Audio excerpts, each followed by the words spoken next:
Okay.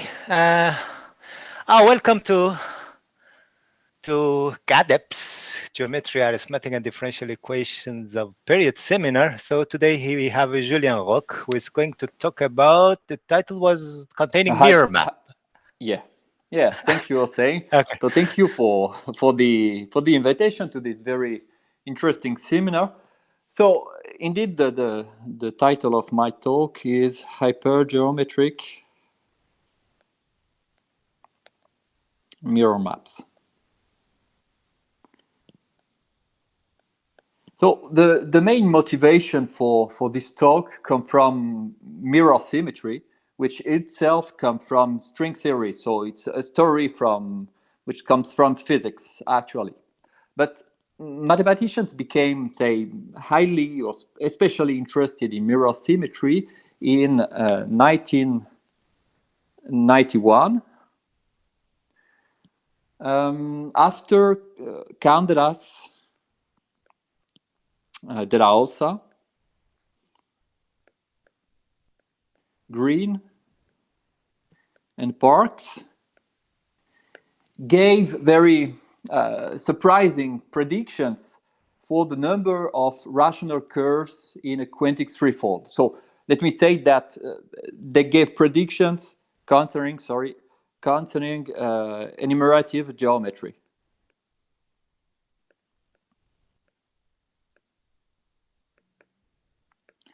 So I will not enter into the details of this prediction, which are, by the way, now theorem by Giventhal, Lian, Yu, and Yo.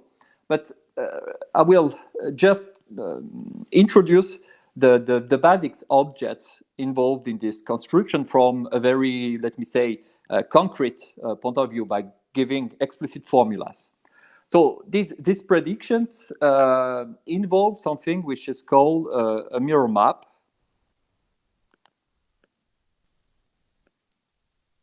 And this mirror map is actually closely related to something called the canonical coordinate.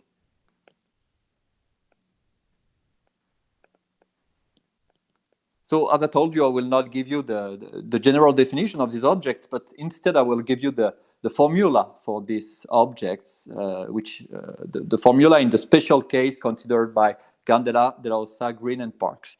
So let me denote this canonical coordinate by Q of Z, which will be by definition a series with rational coefficients in Z.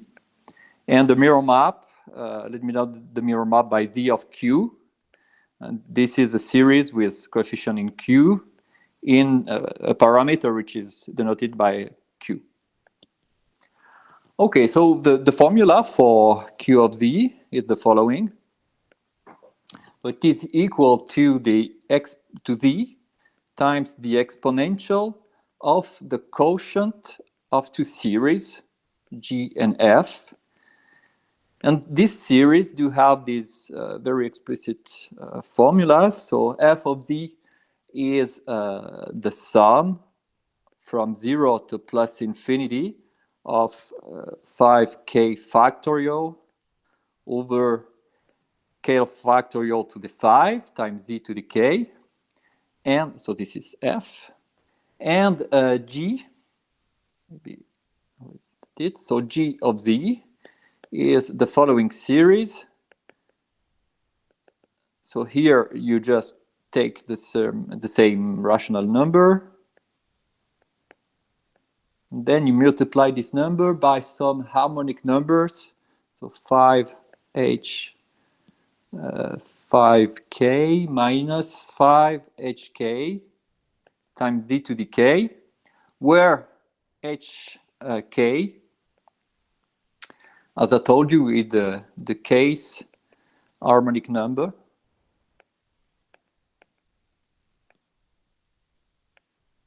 So by definition, this is just, of course, 1 plus 1/2 plus 1/3, and so on until 1 over k. Okay, so this is the definition of the canonical coordinate.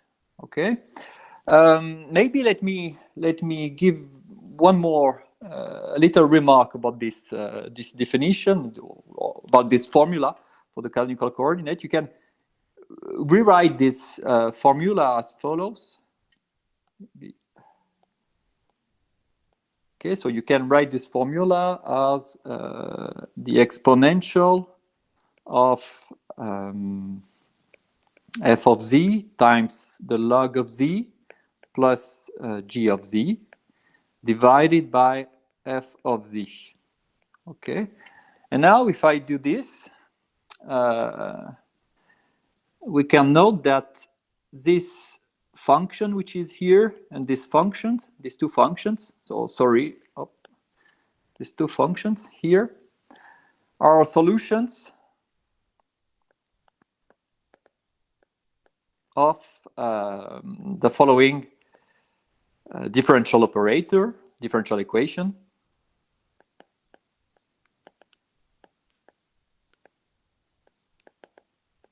So this is a linear differential equation of order 5, which has a very particular shape. So delta 4 minus 5z, 5 delta plus 1, 5 delta plus 2, 5 delta plus 3, 5 delta plus 4. Okay, so this is the differential equation, and delta is what we usually call Euler derivative, which is just z times d over dz. Okay, so now you may wonder why this definition and where this differential equation comes from. So I will not enter into the details here, but let me just say that this differential equation is, say, has a geometric origin. This is a geometric differential equation.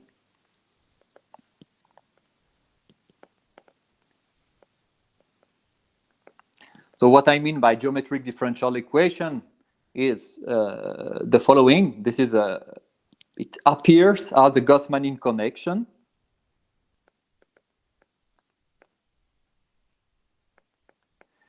That is, this is a differential equation which describes the variation of the periods of some family of algebraic varieties, of Calabi-Yau varieties. Okay, so I will not say much more about this, but this is of course something which is important to keep in mind.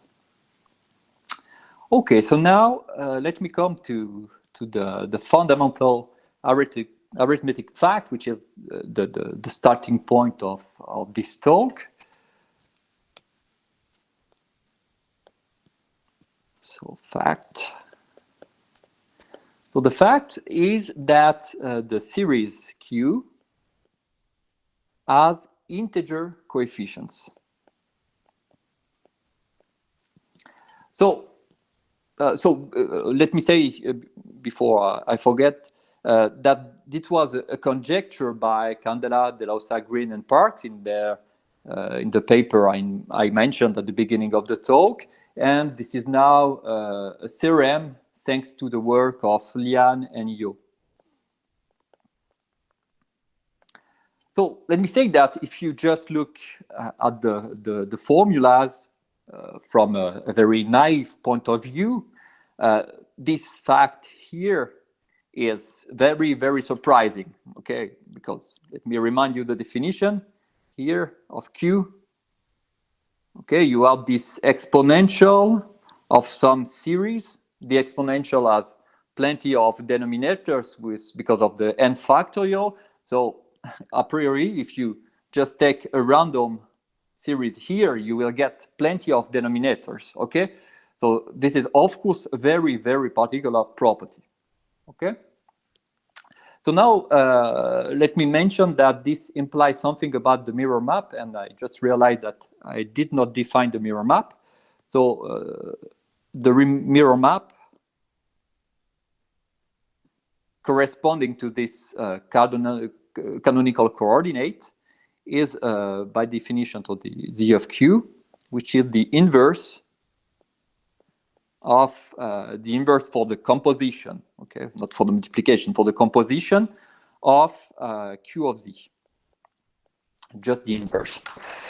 And this fact, which is here, immediately implies that Z of Q also has integer coefficients. Okay, these two properties are equivalent. This is very easy. Okay, so now maybe just one short remark for those who are curious to understand, at least from a very computational point of view, the link with the problem in enumerative geometry I mentioned at the very beginning of the talk.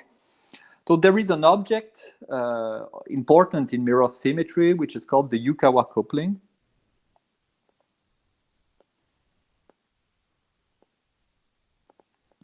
And this Yukawa coupling, which is usually denoted by K of Q, is given in this specific case by a closed formula, which is not so complicated. So if you like formula, I can give you the formula.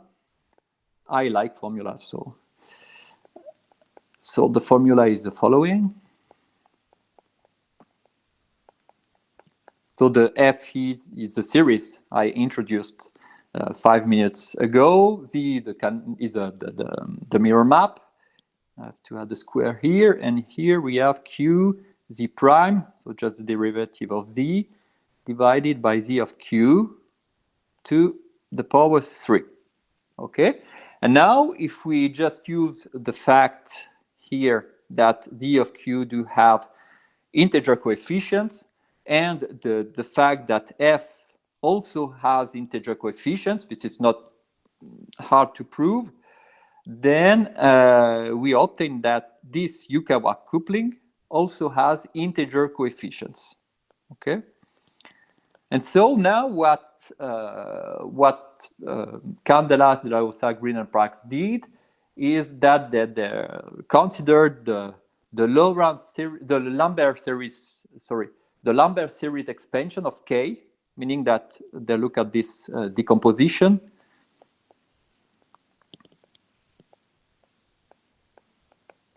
Which is here. Okay, and now the point is that these coefficients Kn have a geometric interpretations. Geometric interpretation. And these numbers are used to give the predictions in numerative geometry I mentioned at the beginning. Okay, and of course the fact which is here, okay, so the fact that the Yukawa coupling do have integer coefficients implies in particular that these numbers Kn belongs to Z. Okay. Okay, nice. So now the basic aim of this talk is to try to extend these two integrality properties of the canonical coordinate here and of the mirror map here to more general hypergeometric differential equations, okay, of arbitrary order. That's basically the aim of the rest of this talk. Okay, so maybe let me first remind you what is a generalized hypergeometric equation.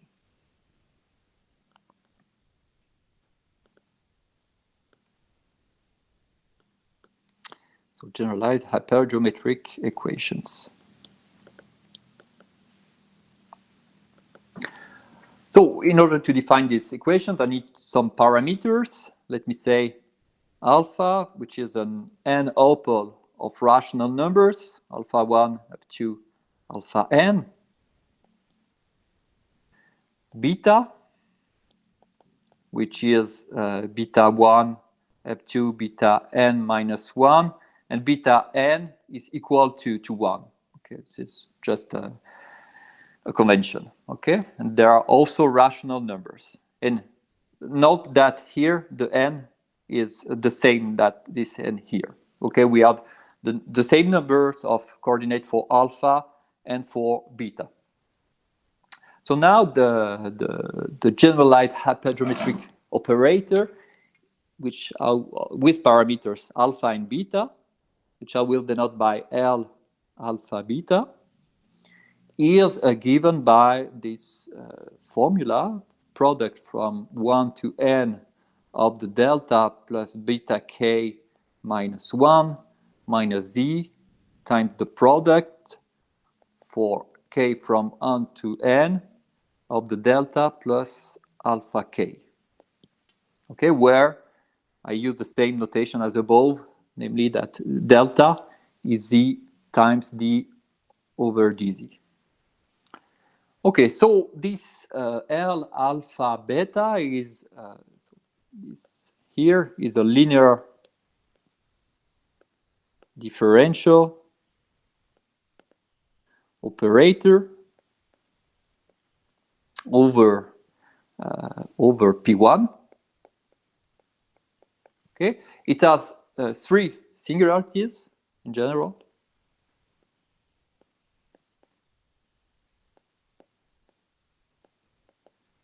So let me say that, let me remind you that the singularities are at the point where a priori one cannot apply Cauchy's theorem. Okay, these 3 singularities are easily seen to be 0, 1, and infinity. Okay, and moreover, these singularities are a regular singular. Regular singular. Okay, so I will not remind the complete definition of what means regular singular, but let me just say that it means that, for instance, that when you look at the solutions near of the differential equation near the singularities 0, 1, or infinity, then they have at most polynomial growth. Okay, you cannot have exponential growth. You only have a kind of, let me say, moderate growth near the singularities. That basically what means regular singular. Okay, so in what follows, actually, we will restrict our attention to a special case of hypergeometric equations, namely the case when all the beta here are equal to 1. So we will restrict our attention to the case beta 1 is equal to beta 2, so on, until beta n minus 1, which is equal to 1. So in the literature, this is called the mum case. So mum means maximal unipotent monodromy. Okay, maximal unipotent monodromy. So let me just explain very briefly the meaning of this terminology for those who are not familiar with monodromy. So as I told you, the differential equation we are interested in, L alpha beta, the hypergeometric equation, has 3 singularities. Let me say 0, 1, and infinity. Okay, you choose a base point. Let me say, I don't know, z0 somewhere, which is not 0, 1, or infinity. And then what you do is that you consider a path. Let me say a path like this one, okay, which I will call gamma. So gamma is a path in P1 minus 3 points, 0, 1, and infinity. Okay, now here you consider a small neighborhood of this base point, z0. You denote by the vector space of analytic solutions of the differential equation we are interested in near Z0, okay, on this disk, which is here, okay. So this is a vector space of dimension n.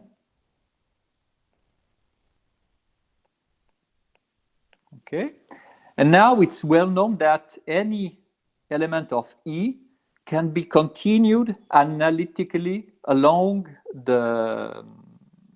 gamma.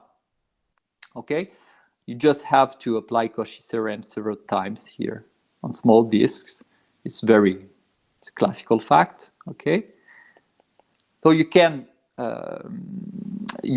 continue analytically any element of E along gamma, and at the end, what you get is again an element of E. So gamma here induced by analytic continuation, something which I will denote, for instance, by gamma star. Okay, an automorphism of E, a linear automorphism of E. And this is by definition the monodromy around the point 0 in this case. Okay, and now what mean MUM, maximal unipotent monodromy, is that this automorphism here, which is associated to this very specific path gamma, which I draw here, is unipotent with a maximal index of unipotence, so n-1. Okay, so this is for the terminology. Or maybe if we want to be very complete, this is really this is correct if we moreover assume that the coefficients of alpha, so the alpha I, are not integers. Okay, which will be the case in what follows. Okay, so we consider this differential equation in the MUM case. Okay, so now we will try to associate. So the aim now is to associate, let me say, a canonical coordinate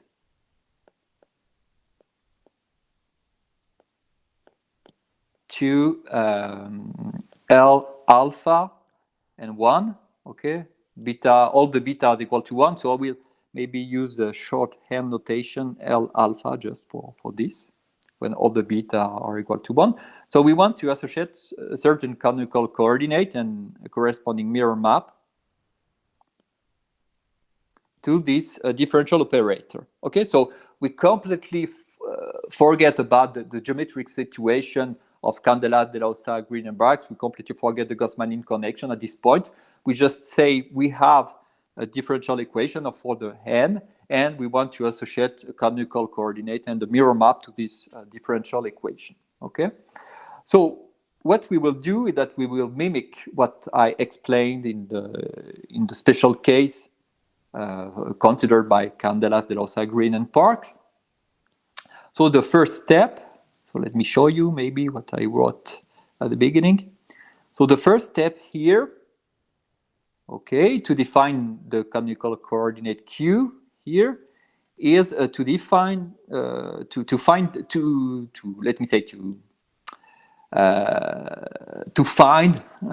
solutions of my differential equation.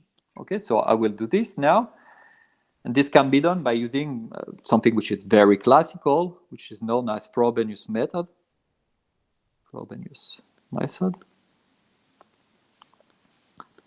So again, this is a very classical material. I will not enter into the details, but believe me, if you apply this Frobenius method to the specific differential operator that we have here, you will find that a basis of solutions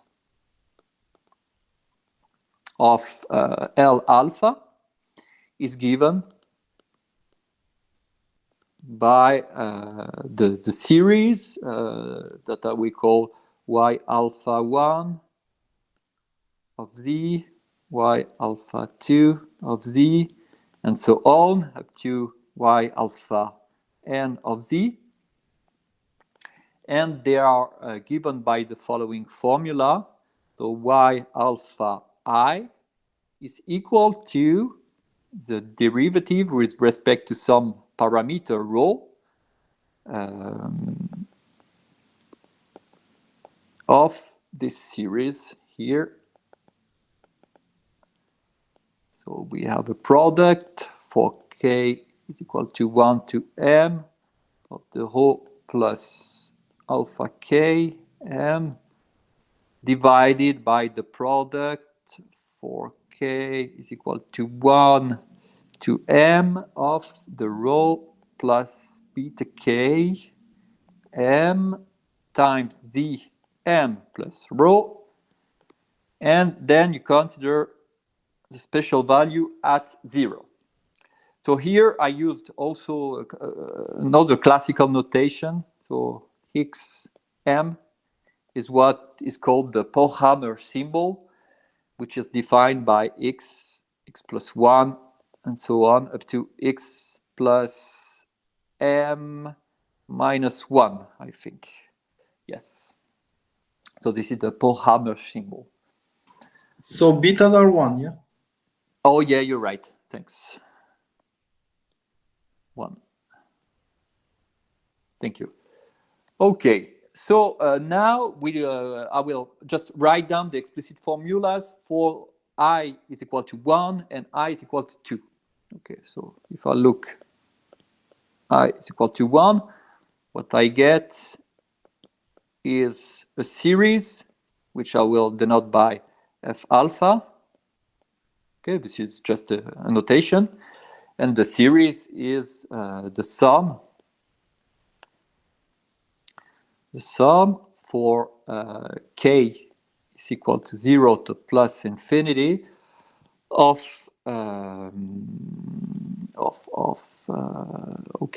alpha 1 m up to alpha, this is a k, alpha n k divided by k factorial to the n times z to the k, and which is thus a series with rational coefficients.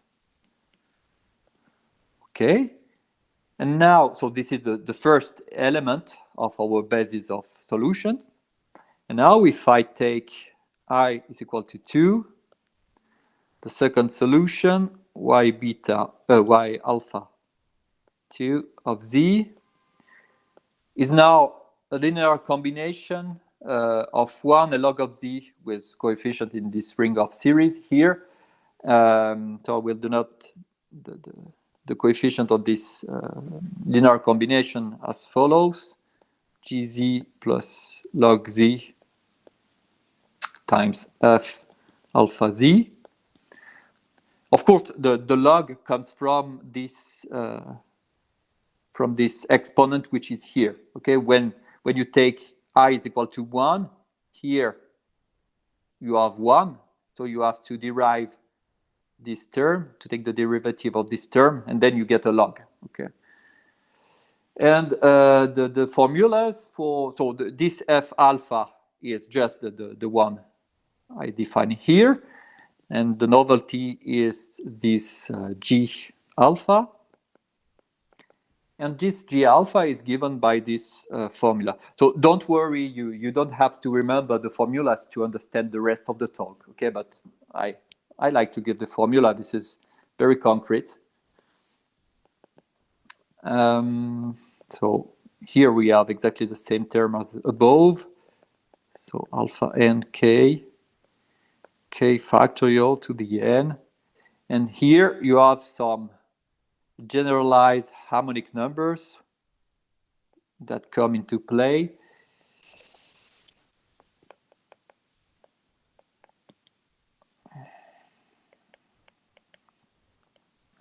Okay. And the generalized harmonic numbers are given by this formula. This is a sum for L is equal to 0 to n minus 1. Yes, to n minus 1. No, not n minus 1, but k minus 1. k minus 1, of 1 over x plus L. Okay. So here again, this G alpha Z is a series with rational coefficients. Okay, so now, of course, we can continue. I will not give you the formula for higher I, but of course, we can continue for I is equal to 3. What we will get is y alpha 3 of z, which is of the form a series plus log z times a series plus log z square times a series, and so on. Okay, y is equal to n. You will get y alpha n of z, which is a series plus log z times a series plus log z squared times a series, and so on, up to log of z to the n minus 1 times a series. Okay, so the important fact here is that actually you have a natural filtration on the space of solutions by the power of the log. Okay, here you have log to the power 0, here the log to the power 1, e to the power 2, and so on up to the power n minus 1. Okay, so this reflects very concretely the fact that we have a maximal unipotent monodromy at 0. Okay, so just keep in mind that you have a natural filtration by this power of the log. And what we will do in order to construct our canonical coordinate is just as in the case of Candelas, Deleuze, Green, and Parks, we will only consider the first two terms of this filtration.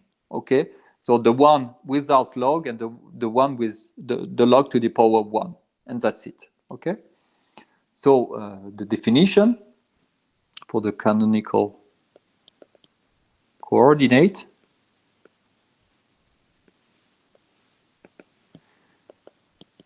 So by definition, Q alpha of z is z times the exponential. So again, we formally take the same formula as Candelas, Deleuze, Green, and Parks. This formula, which is also equal to the exponential of y alpha 2, not divided by 2, alpha 2 of z divided by y alpha 1 of z. Okay, and so this is again a series with rational coefficients. And similarly, so this is the canonical coordinate, and now the corresponding mirror map.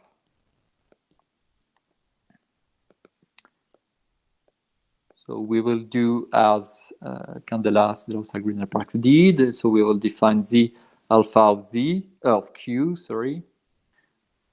as the inverse for composition of q alpha of z. And again, this is a series with rational coefficients. Okay. And so now the question we will be interested in is the following. Do we have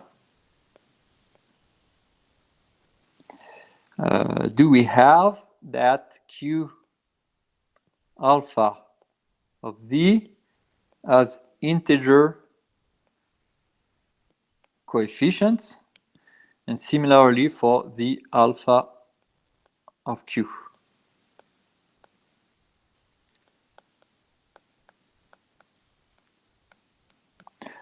So just a short remark, because actually this question is not exactly the good question, but I have to come back to the beginning of this talk.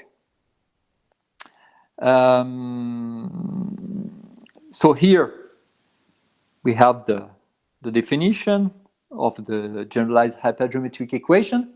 Okay, so these two products here and here with a z here and no constant. And if you look at here, where is it is here. Here you see that you have this 5 here that we do not have in our formula for the generalized hypergeometric equations, and this 5 also here, here, here, and here. And the point is that actually here, this is not exactly a generalized hypergeometric equation, but this is a generalized hypergeometric equation after a simple change of variable of the form z is replaced by 5 to the power, I don't know, minus 5 or 4 z, something like that. Okay, so this is important because if you want at the end that your q here, your canonical coordinate has integer coefficients, then you have to really use to not to forget this constant which is here, which is important. Okay, so here the question we'll be interested in, so the interesting question is that is there, maybe we'll write this as follows, does there exist a constant? So is there a C alpha, which is a positive integer, such that these two series do have integer coefficients? Okay, so that's basically the question we would be interested in. Okay, so we have this this additional constant that has to be taken into account. Okay, so so the rest of my talk will be entirely devoted to this question, which is here. And I will maybe first say a few words about a case that that is famous, that Hossein you know well, I think. Is the case when n is equal to 2. So in that case, the generalized hypergeometric equation is usually called the Gauss hypergeometric equation.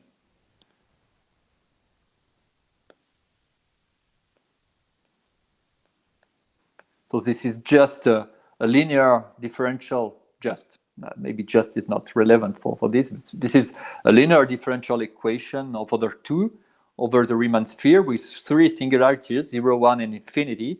And these singularities are regular singular. And this is probably one of the famous differential equations of order 2. Okay, so in this context, the study, so this is maybe the first remark, but which is really important. This is more or less an historical remark. This is the quotient, taking the quotient of solutions of Gauss hypergeometric equation.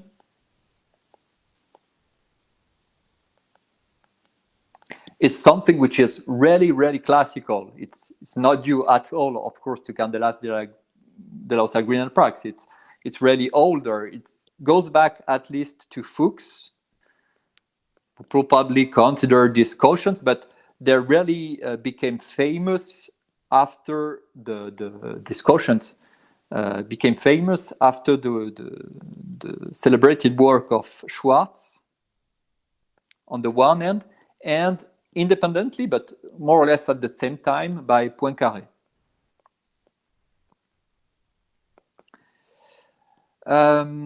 So maybe just a few words about what Schwarz and Poincaré did. The motivation for Schwarz, the reason why is he considered this quotient of hypergeometry of the solution of the Gauss hypergeometric equation, that he wanted to draw up the list of Gauss hypergeometric equations with a complete basis of algebraic solutions, and he used this this quotient, in this context. Okay, and Poincaré also studied this quotient for other purpose. And actually, the work of Poincaré was the very beginning of the theory of automorphic functions. Okay, but I will not say much more about that. Maybe I can give you some famous example. Maybe one famous example, because I only have 20 minutes to finish my talk. So maybe let me consider.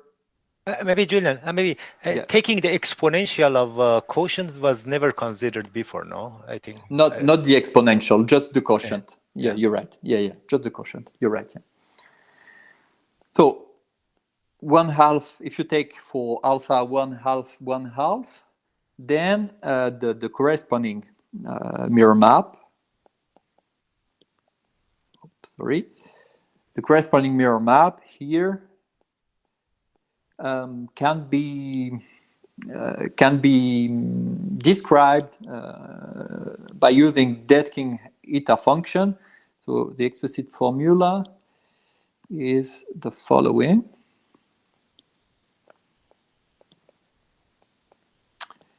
To the power 8, and so eta of q is q to the power 1 divided by 24, and times the product for 1 to plus infinity of 1 minus q to the n. So this is the classical Dedekind eta function, which is here. And now when you have this formula, of course, it's obvious that this canonical coordinate here has integer coefficient.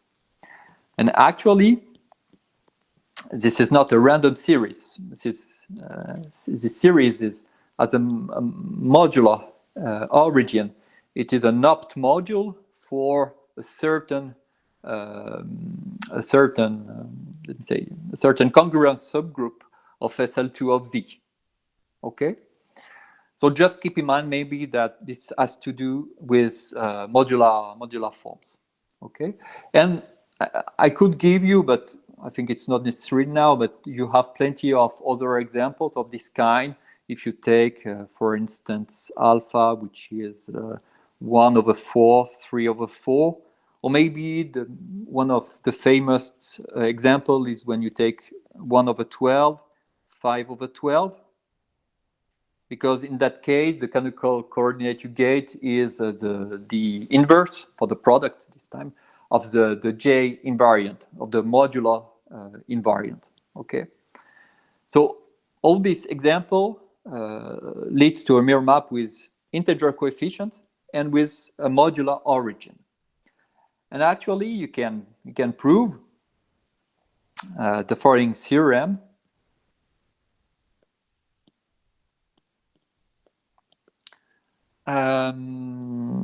So the following properties. Sorry, one question. Yeah. The one Yeah. related to the mirror quintic will be 1/5, 5 times? For the mirror quintic, what are the parameters? That's Yeah. your question? Yeah, the parameters are 1/5, 2/5, 3/5, and 4/5. Okay. Okay. So thanks. n is equal to 4 in that case, not to 2. It's more complicated. Okay. So the following properties are equivalent. The first is that the alpha, so there exists a constant c,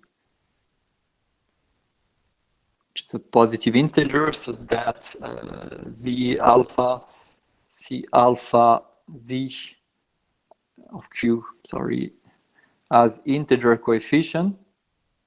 So maybe I will use just a terminology for this, it will be faster. I would say that the alpha is globally bounded. Okay, if you don't mind. The alpha of q globally bounded. Okay, for this talk, I will use this terminology, okay?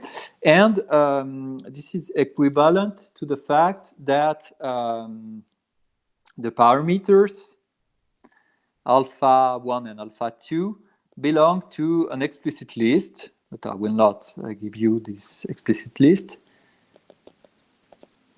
of, let me remind how many, of 49 parameters. But actually, these 49 parameters do not correspond to 49 distinct mirror maps. They're corresponding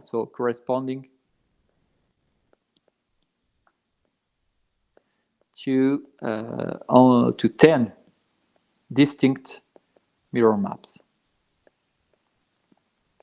And again, so mirror maps with integer coefficients, of course, and moreover, all these mirror maps do have a modular origin, let me say.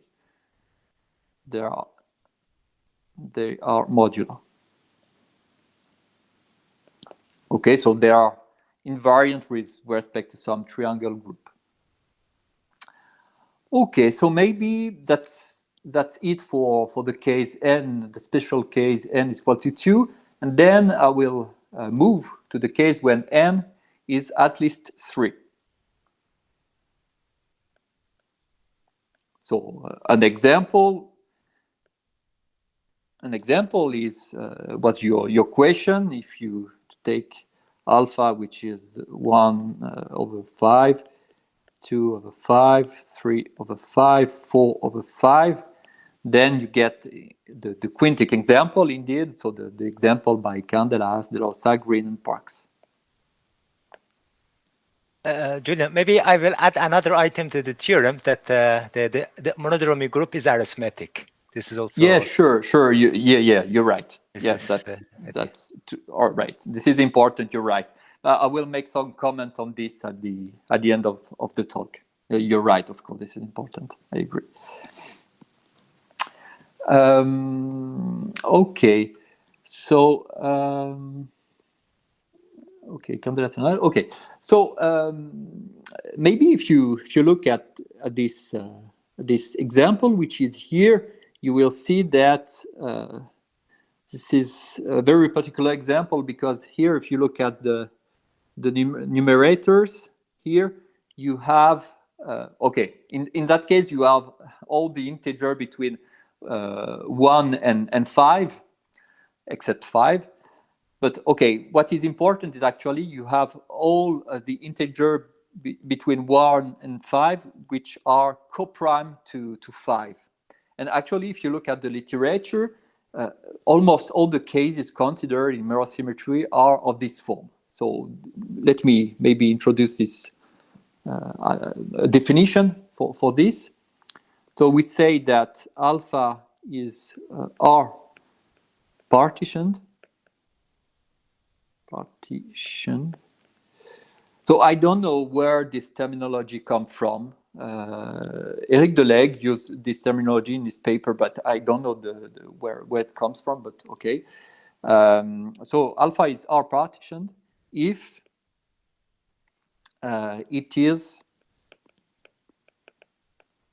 the maybe not here. It is the concatenation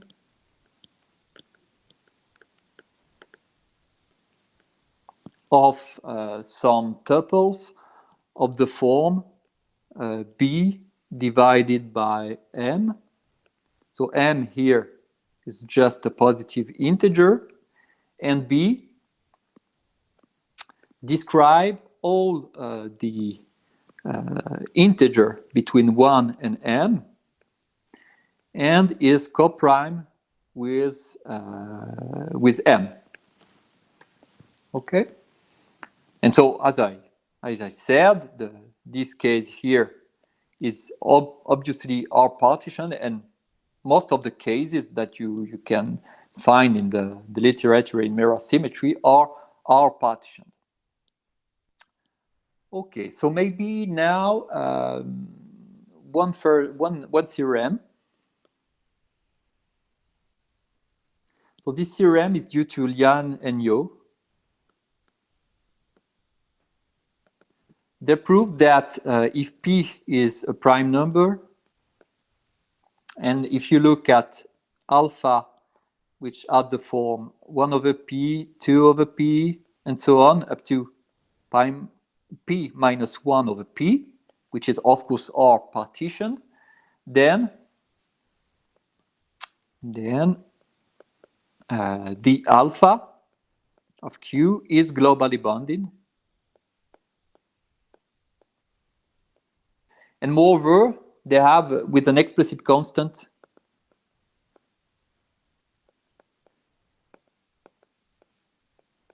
C alpha. And this is important. I will try to comment on this at the end of the talk. Okay, so they also have the explicit constant C alpha, which makes the mirror map with integral coefficients. Okay, so of course this include the case considered by Candelas, De La Osa, Green, and Parks, which is here. Okay, so this theorem of Lian and Yau was the first proof of the fact that the mirror map considered by Candelas and his co-authors do have integer coefficients. So this was in 1995. Okay, so then we have a more general theorem, which is due to Zudilin, and it was in 2000. And this theorem say if you take again P a prime, and if alpha has this more general form, so the denominator now is a power of P, not just P itself. Okay, so 1 over P to the, I don't know, to the M. Okay, so here you take all possible B. So B is between 1 and P to the M, and is coprime with P. So it's not a multiple of P. Then you have exactly the same condition. So the alpha of Q is globally bounded. And he has an explicit constant.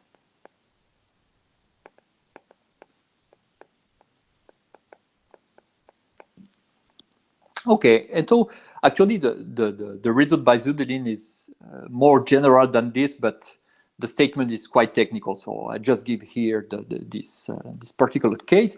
And in this in the same paper, Zudilin formulated the conjecture that if instead of considering this particular coefficient alpha, we just assume that the coefficients are R-partitions, the parameters are R-partitions, then the mirror map is globally bounded.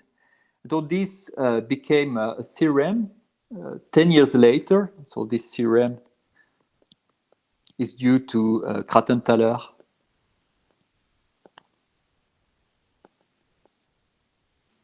and Rivoal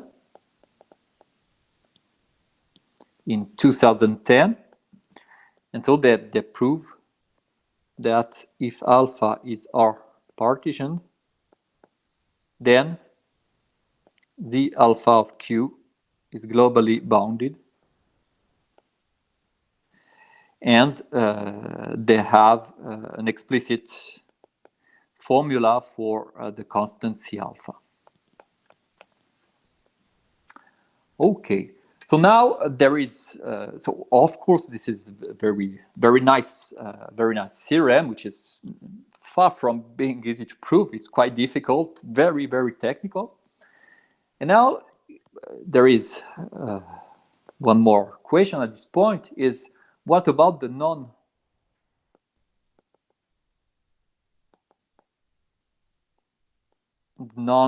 R-partitioned cases? And so here you have a theorem. So number of people consider this question. Also, you consider this question. I've also been interested in this question. And so the theorem is the following. So the theorem is that actually, so if you take alpha, which are, so the coordinates are rational numbers between 0 and 1, okay, you have this small restriction here. Then the following properties are equivalent. So the first one is that, of course, the alpha of Q is R partitioned. And the second one is that the alpha of Q is globally bounded.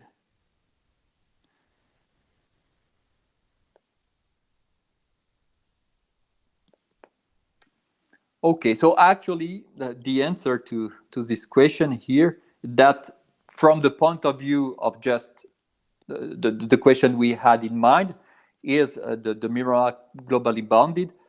Actually, there is nothing to see in the non-R partition case. Okay, so maybe I would like to conclude this talk with two comments which are important. One comment on the monodromy groups, which is related to the remark you did, Hossein, a couple of minutes ago, and then another remark on the proof, because I have to mention the name of Dwork in this talk, because the work of Dwork is the basis of everything in this story. So the first remark about the monodromy is the following. Actually, you have a third equivalent formulation of the fact that it's not Z alpha, it's this alpha just here. So the fact that alpha is R partitioned can be translated in terms of the monodromy group of the generalized hypergeometric equation as follows. It is equivalent to the fact that L alpha, well, the monodromy group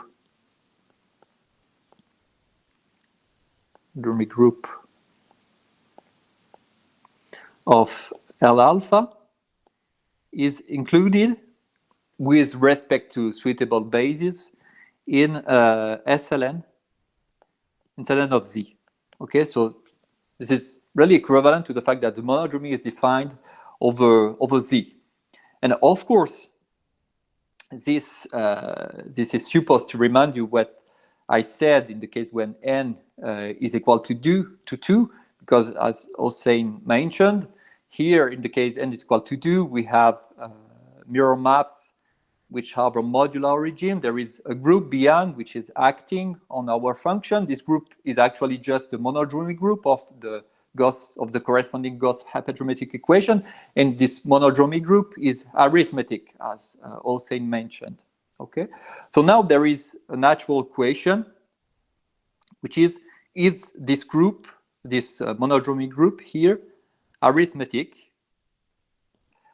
What the definition of arithmetic in this case, the naive definition would be, does this group here has finite index into SLN of Z? This is false. Okay, this is false just because one can quite easily prove that the monodromy group here, so this monodromy group, maybe I will use this monodromy group, is included in, it leaves invariant a certain non-degenerate bilinear form. So actually it's a subgroup of SP of Z to the n, or SO of Z to the n with respect to suitable symplectic or respect to some suitable quadratic forms. Okay, and so now the question which is interested is the following. So if we denote this monodromy group by G mono, we will say that G mono is arithmetic if and let me denote maybe this group by H, depending on the case we are. So we say that it is arithmetic if G mono has finite index in H. This is a very interesting question, and the answer at the time being is not clear.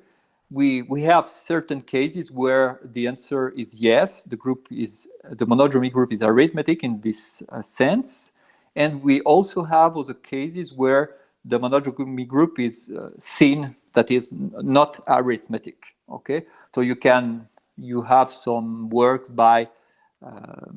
So let me just look at the name. You have some work by Braff, Thomas, Singh, Venkataramana, and more recently by Sarnak, Fuchs, and Mary on these subjects. Okay, they gave some cases where the group is arithmetic, some cases where the group is seen, and the general pattern is not clear at all at the time being. And of course, when the group is arithmetic, another question is, do the alpha has something to do with modularity in a suitable sense? Okay, so I'm not an expert on this, but maybe I'm sure that Hossein knows better than I on this subject, but it's very likely that there are plenty of very interesting things to do on this subject. Okay, so maybe if I have, can I have 2 or 3 more minutes? Okay, 2 minutes. Okay, yeah, or 3 okay. minutes. Okay, thank you. So maybe now I would like to say just a few words about the proof of this kind of results when you want to prove some integrality results for mirror maps. Okay, the most important name is in this framework is the name of Dwork.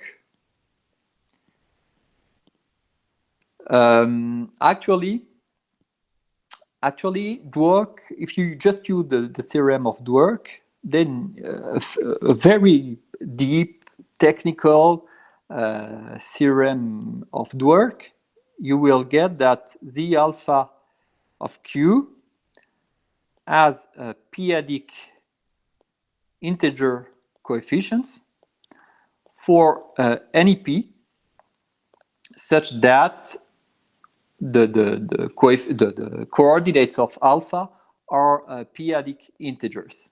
Okay, so this is really implied by again a very impressive work of Dwork. Okay, so of course here this condition which is here excludes only finitely many p. Okay, so for almost all p you have the conclusion you want. Okay, just by using this work of Dwork. But then you have finitely many p, and you have to see what happened with this finitely many p. And then there is also another famous result by Clark, which is about, let me say, p-adic differential equations, nothing to do with mirror maps, which said that if you consider a linear differential equation with, let me say, rational function coefficient, then its solution do have a non-zero p-adic radius of convergence. In any case, okay, always a non-zero p-adic radius of convergence. And just by using this result of Clark plus in combination with the result of Dwork, you obtain that there exists a certain constant C alpha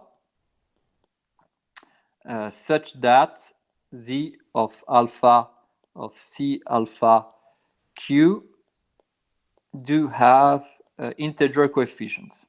Okay, so of course here in both cases I made the assumption that alpha is R partitioned. But the point is that when you use Clark, you only get that there exists a certain constant such that, okay, you don't have an explicit constant, okay, and the work of Jan Io, Zudelin, Kratenthaler, Riboal, and many other people, including Deleg, for instance, is precisely to find the optimal constant C alpha such that this property here holds true. And this is very, very difficult to do. Oh, sorry. And I think that's it. Okay. Thank you. Yeah, thank you, Julien. Thank you. Well, I have question, but let me. Any question from? I have question. Yeah. Okay, Yunus, go. Okay, so maybe I need your help also. So in the case of non-R partition case, can we say that they have rational coefficients or not? Even such an, we even can't say this one. You hear me? Julien? He has gone out. He's not there, I think. I think he pressed the wrong button. Okay, maybe I just stop recording and then he will be back soon. Maybe.